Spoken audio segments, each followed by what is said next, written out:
Ilan sa kanila ay sina Terence Calatrava, former Undersecretary of Office of the Presidential Assistant of the Visayas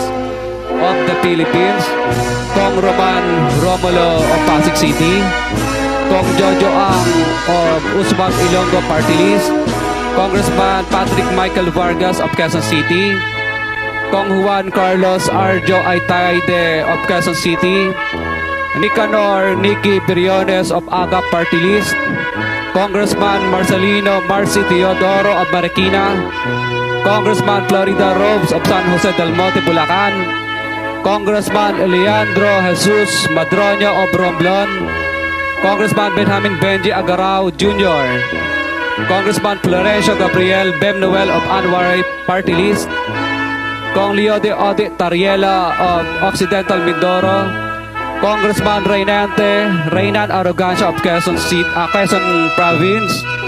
Kong Marvin Rillo of Quezon City, Kong Teodoro Haresco of Aklan, Kong Antonieta Yudela of Zamboanga Sibugay, Kong Dean Asisio of Caloocan, Kong Marivico Pilar of Quezon City.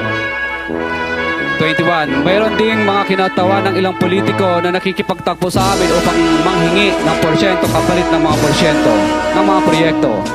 Ang mga porsyento ito ay 25% ay ipinipilit sa amin bilang karaniwang kalakaran na wala akong kakainang tanggihan.